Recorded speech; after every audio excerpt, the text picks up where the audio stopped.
নমস্কার। অন্নপূর্ণা ভাণ্ডার প্রকল্পের ফর্ম ফিল আপ করেছেন। আপনারা ভাবছেন যে লক্ষ্মী ভাণ্ডার প্রকল্পের মতো এই প্রকল্পেও প্রতি মাসে আপনাদের ব্যাংক অ্যাকাউন্টে ৩,০০০ টাকা করে ঢুকবে, কিন্তু এই মুহূর্তে রাজ্য রাজনীতির ভেতর থেকে উঠে আসা সবচেয়ে বড় খবর এবং চাঞ্চল্যকর আপডেট যা আপনাদের প্রত্যেকে জানতে হবে, অর্ধেকেরও বেশি মহিলার নাম কিন্তু নতুন লিস্ট থেকে বাতিল করা হতে চলেছে। অনেকেই অফলাইনে বা অনলাইনে ফর্ম জমা দিয়েছেন, কিন্তু তাও কেন আপনাদের নাম বাদ পড়তে পারে? রাজ্য সরকারের আসল পরিকল্পনা কি? অনেকেই অফলাইন বা অনলাইনে ফর্ম জমা দিয়েছেন, কিন্তু তাও কেন আপনাদের নাম বাদ পড়তে পারে? রাজ্য সরকারের আসল পরিকল্পনা কি? এই বাজেটে ঠিক কী ঘোষণা করা হয়েছে আপনাদের জন্য? ভেতরে কি আলোচনা চলছে? আজকের এই ভিডিওতে আমরা এই সমস্ত বিষয় নিয়ে একদম অথেন্টিক আপডেট, যা আপনারা অন্য কোথাও বা কোনো ইউটিউব চ্যানেলে পাবেন না। এই আপডেট আমি পুরো ব্লক অফিস থেকে সংগ্রহ করে আপনাদের জন্য এই ভিডিওতে আলোচনা করব। তাই একটুও স্কিপ না করে ভিডিওটি প্রথম থেকে শেষ পর্যন্ত খুবই মনোযোগ সহকারে দেখুন। আর আপনি যদি আমাদের চ্যানেলে নতুন হয়ে থাকেন, তাহলে অবশ্যই চ্যানেলটিকে সাবস্ক্রাইব করে আমাদের সাথে জুড়ে যান।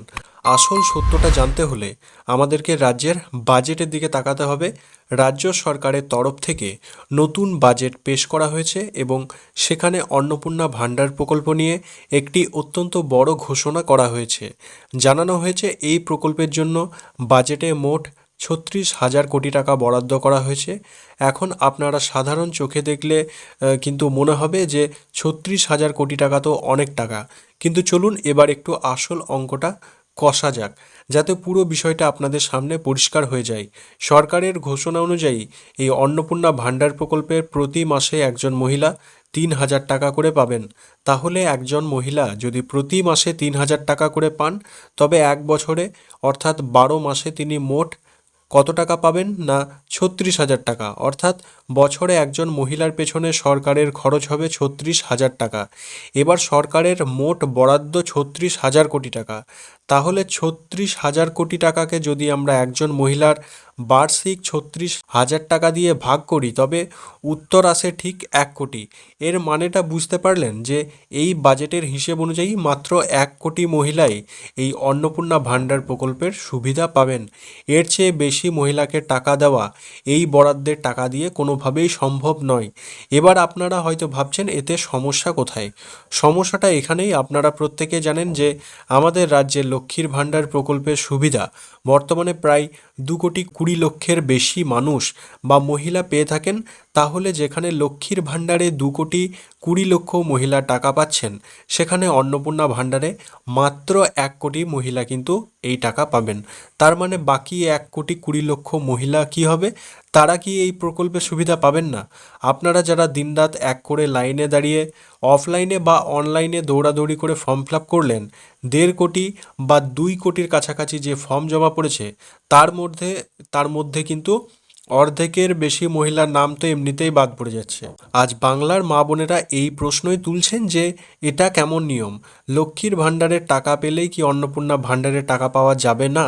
সোশ্যাল মিডিয়াতেও এই নিয়ে ক্ষোভ দেখা যাচ্ছে। আমার ভিডিওর কমেন্ট বক্সেও শত শত মহিলারা কমেন্ট করছেন যে দাদা, আমি তো ২ তারিখে ফর্ম দিয়েছি, জমা করেছি, কেউ বলছেন ৩, কেউ ৫ তারিখে, কিন্তু এখনও কোনো টাকা পাইনি এবং লিস্টে নাম দেখতে পাচ্ছি না। আসলে ব্যাকগ্রাউন্ডের আসল সত্যটা এই যে বাজেটের টাকার সীমাবদ্ধতা। এবার আসুন জেনে নেওয়া যাক যে এই বিপুল সংখ্যক ফর্মের মধ্যে কাদের নাম বা কোন কোন কারণে মহিলাদের নাম বাতিল করা বা ঝাড়াই বাছাই করা হতে পারে। এই অন্নপূর্ণা ভাণ্ডারের যে ১২ পাতার ফর্ম রয়েছে, সেখানে বেশ কিছু কঠোর নিয়ম বা ক্রাইটেরিয়া দেওয়া হয়েছে। এই নিয়মগুলো যদি ম্যাচ না করে, তবে ভেরিফিকেশনের সময় আপনাদের নাম লিস্ট থেকে সম্পূর্ণভাবে কেটে বাদ দেওয়া হবে। প্রথমত, আপনার পরিবারের ছেলে মেয়েদের অবশ্যই সরকারি স্কুলে পড়তে হবে এবং তাদের সঠিক সময়ে টিকাকরণ বা ভ্যাকসিনের যে নথিপত্র সেটি থাকতে হবে। দ্বিতীয়ত, আপনার পরিবারের যদি কেউ চাকরিজীবী বা আপনার স্বামী যদি ভালো ইনকাম করেন, ইনকাম ট্যাক্স ফাইল করেন, তবে আপনি নিজে কোনো কাজ না করলেও কিন্তু এই প্রকল্পের টাকা পাবেন না। অর্থাৎ আপনার স্বামী যদি কোনো কাজ করে, এবং মোটা টাকা রোজগার করে, সেক্ষেত্রে তার স্ত্রী কিন্তু এই টাকা নাও পেতে পারেন, আপনার নাম বাতিল করা হতে পারে। তৃতীয়ত, কোনো কারণে যদি ভোটার লিস্ট থেকে আপনার নাম ডিলিট হয়ে থাকে বা ভুল থাকে, তবে আপনি অন্নপূর্ণা ভাণ্ডার থেকে সরাসরি বাদ পড়ে যাবেন। চতুর্থত, আপনার পরিবারে যদি কোনো 4 চাকার গাড়ি থাকে কিংবা 3টির বেশি পাকা বাড়ি থাকে, তবে আপনি এই প্রকল্পের সুবিধা পাওয়ার যোগ্য বলে বিবেচিত হবেন না। এই সমস্ত তথ্যগুলো ধরে ধরেই কিন্তু বর্তমানে ডেটা এন্ট্রি এবং ভেরিফিকেশন প্রসেস চলছে। যেহেতু বাজেট সীমিত, তাই সরকার যাচাই বাছাই করে শুধুমাত্র যারা প্রকৃত যোগ্য বা যাদের এই টাকাটা খুব বেশি প্রয়োজন তাদেরই নাম লিস্টে রাখছে এবং বাকিদের নাম বাতিল করা হচ্ছে। তবে এখনই একদম আতঙ্কিত বা চিন্তিত হবেন না। ইতিমধ্যেই অন্নপূর্ণা ভাণ্ডার প্রকল্পের প্রথম লিস্ট পোর্টালে আপলোড করা শুরু হয়েছে। আগামী 1 জুলাই থেকে অনেকের ব্যাংক অ্যাকাউন্টে টাকা ঢোকা শুরু হবে। আরও একটি বিষয় আপনাদের জানিয়ে রাখি, সরকারি নিয়মে যে কোনো সময় পরিবর্তন আসতে পারে। এখন হয়তো বাজেটে 36,000 কোটি টাকা বরাদ্দ করা হয়েছে, কিন্তু পরবর্তীতে জনগণের চাহিদা বা ফর্মের সংখ্যা দেখে বা যারা যোগ্য দেখা যায় যে সেই যোগ্য সংখ্যা বেশি, অনেক মহিলা রয়েছেন, তাহলে রাজ্য সরকার এই বরাদ্দের পরিমাণ আরও বাড়াতেও পারে। যদি রাজ্য সরকার ফান্ডের পরিমাণ বাড়িয়ে দেয়, তবে বাতিল হওয়া নামের তালিকা থেকে আরও অনেক মহিলাকে পরবর্তীতে এই প্রকল্পের আওতায় নিয়ে আসা হবে। তাই আশা হারাবেন না, অফিসিয়াল আপডেটের দিকে প্রত্যেকে নজর রাখুন। তো এই ছিল অন্নপূর্ণা ভাণ্ডার প্রকল্পের আসল সত্য এবং গাণিতিক হিসাব। পুরো বিষয়টার ওপর আপনাদের ব্যক্তিগত মতামত কি? আপনাদের অন্নপূর্ণা ভাণ্ডার ফর্ম আপনি কবে জমা করেছেন, বা আপনার কোথাও ভুল হয়েছে কিনা? যাদের ভুল হয়েছে তারা প্রত্যেকেই চিন্তিত যে তারা ভুল কিভাবে সংশোধন করবেন। খুব শীঘ্রই অফিসিয়াল কিন্তু এডিট অপশান আসতে চলেছে। আপনারা ব্লকে গিয়ে সেই ভুল সংশোধন আপনারা করে নিতে পারবেন। কেউ বার্ষিক আয় বসাতে গিয়ে ভুল করেছেন, কেউ ফ্যামিলি হেড অফ দ্য ফ্যামিলির সঙ্গে অর্থাৎ পরিবারের প্রধানের সঙ্গে সম্পর্ক, সেখানে কেউ ভুল করেছেন, কেউ বা প্যান কার্ড নাম্বার ভুল করেছেন, কেউ বা অন্যান্য আরও অনেক কিছুই, নামের সারনেম পর্যন্তও ভুল করেছেন। এই বিষয়ে অবশ্যই আপনাদের নজর থাকা উচিত যে কবে কি আপডেট আসছে।